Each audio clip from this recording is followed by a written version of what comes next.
and the Mengdotan, 2 of the 34 settlements recently approved. This marks the first seizure of Area A land explicitly for settlement infrastructure. These developments are taking place as the PA, Palestinian Authority fiscal crisis, remains acute. According to the PA, Israel is withholding some of $6 billion US in clearance revenues, preventing the PA from paying full salaries and delivering basic services.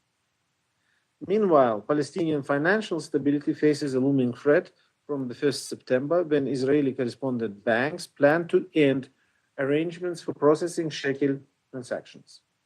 The extension of the indemnity waiver for the year end is welcome but insufficient. Sustained engagement between regulators is needed to secure a durable arrangement. The Palestinian Authority's reform efforts also must continue as outlined in Security Resolution 2803.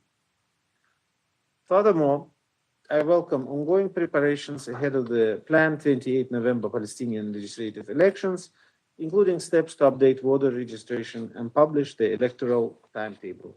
All stakeholders must facilitate credible, inclusive, and transparent arrangements, enabling all eligible Palestinians to exercise their electoral rights across the occupied Palestinian territory.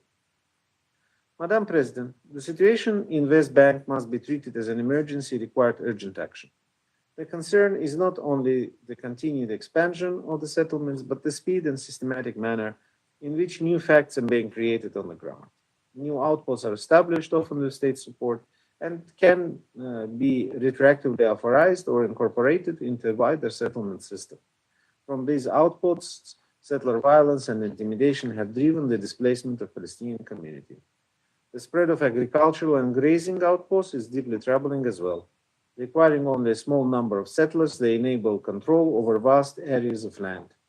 Israeli monitoring organizations report that agricultural and pastoral outposts now exercise effective control over close to 20% of the West Bank.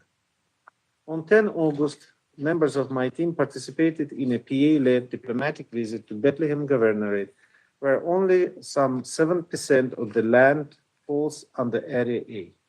They observed firsthand the impact of Israeli policies constricting Palestinian movement while enabling settler encroachment, including incursions at the historic site of Solomon's Pools in Area A. Madam President, we must be clear-eyed about what's taking place. These are interconnected steps, not isolated developments. They are reshaping the West Bank, weakening Palestinian governance, and advancing de facto annexation. The stakes are high. If the West Bank continues to unravel, it will not only undermine the implementation of the Security Council Resolution 2803, which is the immediate focus of international community, but it will further erode the prospects for ending occupation and realizing a negotiated Israeli-Palestinian peace based on the two-state solution. We have the means to prevent further deterioration and advance a credible path forward. There is a broad consensus on the essential element of such path. Security Council Resolution 2803 must be implemented immediately and in full. The New York Declaration must be implemented together with the Resolution 2803 in a complementary and mutually reinforcing manner. Together and within the framework of the existing Council resolution, including Resolution 2334, they can provide the political vision and coordinated international effort needed to end unlawful occupation, advance the two-state solution, and resolve the conflict. We must act now collectively and determinedly to ensure concrete steps are taken towards that objective. UNION remains committed to support all efforts in support of lasting peace between the Israelis and Palestinians based on 1967 borders, with Jerusalem as the capital of both states and both nations living in peace side by side. Thank you very much for your attention, Madam President. Thank you. And I thank Mr. Al-Akbari for his briefing. I now give the floor to Ms. Hanan Suleiman. Madam President, Excellencies, thank you to Denmark for convening this important briefing. We meet as the situation facing children across the occupied West Bank, including East Jerusalem, continues to deteriorate. A grandmother told UNICEF colleagues that she was afraid to even step out of her home to put the rubbish outside because of nearly daily settler attacks. She described how an improvised incendiary grenade was thrown into her kitchen, setting the house on fire while her grandchildren were inside. She has since covered the windows with corrugated iron to try to protect her family. But the persistent sense of fear and insecurity haunts them, particularly for the safety of children while traveling to and from school. Imagine raising children under conditions like this, living behind metal-covered windows, afraid to step outside, afraid of what might happen to your children on the way to school, afraid of being exposed to violence in your home. For far too many Palestinian families, these fears have become part of daily life. Over the past 3 years, settler violence and increasingly militarized operations have escalated sharply across the West Bank. Children have been killed and injured, families have been displaced, homes, schools, and essential infrastructure have been attacked or destroyed. And the fundamental spaces of childhood, the home, the classroom, the street, the community, are becoming increasingly unsafe. Excellencies, the numbers tell us just how grave the situation has become. Between January 2024 and the end of July this year, 174 Palestinian children were verified killed by the UN in the West Bank, including East Jerusalem. That is more than one child every week. More than 1,500 were injured. Nearly half of those injured were wounded by live ammunition.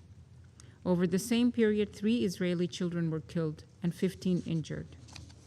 Boys, particularly adolescent boys, account for most of the children who have been killed and injured. The UN continues to monitor and verify grave violations against children in the West Bank. These include incidents in which children were shot when they did not pose an imminent threat. Some were shot while running away, while others were simply caught in the violence around them. At the same time, incidents of settler violence are increasing. These have resulted in grave violations against children, which have been identified by the Secretary General in his latest annual report on children and armed conflict. These incidents leave more than physical wounds. Children who survive serious injuries may live with disabilities for the rest of their lives. Some face arrest. Others struggle to return to school. Exposing a child to violence, raids, intimidation, and displacement takes a profound psychological toll. Parents tell us about children struggling to sleep, children who are afraid to leave home, children withdrawing from school and their communities. And parents tell us something equally devastating, that they no longer feel capable of keeping their children safe. That is a terrible reality for any parent, and it is a terrible reality for any child. Excellencies, the impact extends far beyond those children directly affected by the violence. According to the education cluster, more than 800,000 children in the West Bank, including East Jerusalem, face barriers to safe and continuous education because of school closures, insecurity, movement restrictions, and damage to infrastructure. In 2026 alone, 99 education-related incidents were documented, including children being killed, injured, or detained in or on their way to schools, schools being demolished, school buildings being used by military forces, and children being denied access to education. Parents are struggling to keep their children learning when the journey to school itself can be dangerous. According to OCHA, across the West Bank, more than 900 additional movement barriers and restrictions have been imposed over the past 2.5 years. Many gates are frequently closed, which results in highly restricted access to movement and essential services, including access to health services and water sources.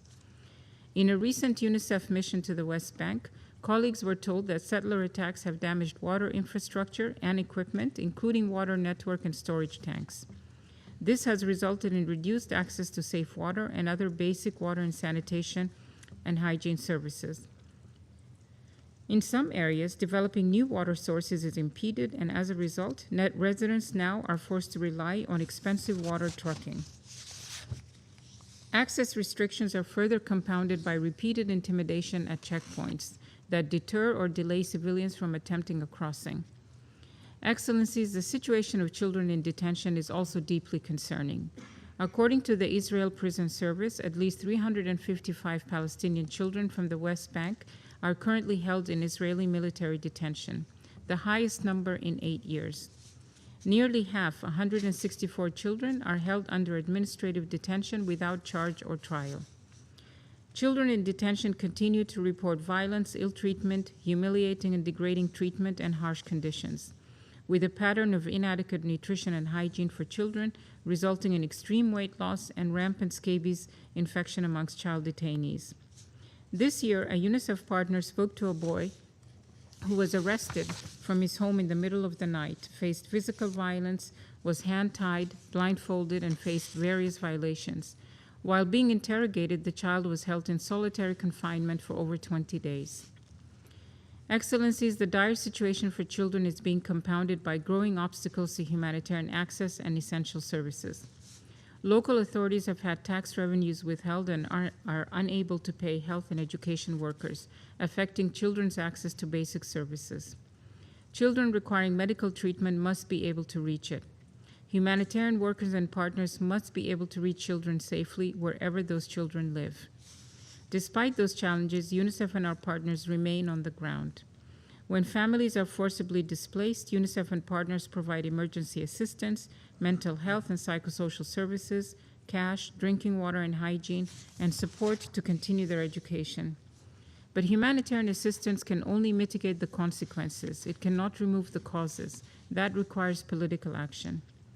So today I leave this council with 4 urgent requests. First, protect children. Protect children. International humanitarian law and international human rights law must be strictly observed and followed. Law enforcement standards must be respected, with lethal force used only when strictly unavoidable to protect life. Specific safeguards must be put in place wherever children may be present. The administrative detention of children must end, and all practices concerning Palestinian children in the military justice system must be brought into line with international juvenile justice and child rights standards.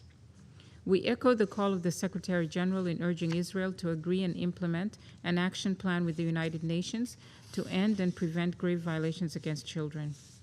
Second, end the forced displacement of Palestinian children and families. Member states must use their political and diplomatic influence to prevent further displacement and signal zero tolerance for violence against children, families, and communities. Third, protect children's access to education, healthcare, and other essential services. Children must be able to reach school safely, and children require medical treatment must be able to reach hospitals and health facilities. Lastly, protect humanitarian operations.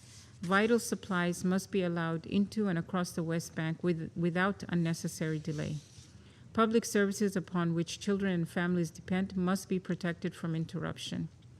And humanitarian organizations and their partners must be able to operate safely, independently, and without administrative measures that prevent them from reaching children in need. Excellencies, the humanitarian consequences of what is happening in the West Bank are profound. But behind every statistic is a child afraid to walk to school, a child recovering from a gunshot wound, a child held in detention, a child watching her family home being demolished, and a child sleeping behind corrugated iron because her grandmother is trying to keep fire from coming through the window again. These should not be the defining experiences of childhood. Children in the West Bank have the same rights as children everywhere: to live, to learn, to be protected, and to imagine a future beyond violence and fear. UNICEF will continue to advocate for the protection of all children and to provide humanitarian assistance and protection to every child we can reach. But humanitarian organizations cannot create the political conditions that children need to be safe. That responsibility rests with member states who have the power to change them. Thank you, Madam President. I thank Ms. Suleiman for her briefing. I now give the floor to those council members who wish to make statements. I give the floor to the representative of France. Madame la Présidente, Madam je voudrais President, remercier le I wish coordinateur first of all to spécial adjoint, thank M. Ramiz Alakbarov, Deputy Special la Coordinator directrice Mr. exécutive Ramiz adjointe Alakbarov d'UNICEF, and the Deputy Mme Hanan Suleiman, Executive pour leurs Director interventions. of UNICEF, Ms. Hanan La Suleiman. I France a thank them both demandé, for their avec briefings. les autres France, membres alongside européens the du other Conseil, European la members tenue of d'une the réunion Council, sur la called for the situation en convening of a Cisjordanie meeting on the situation in the face aux West Bank violences in survenues view of ces the dernières violence semaines that has qui ont occurred in fait plusieurs recent victimes weeks that has israéliennes et produced palestiniennes. several Israeli and Palestinian Nous ne pouvons victims. ignorer We ce qui se passe cannot en ignore Cisjordanie. what is happening in the West Les Bank. violences qui y sont The commises violence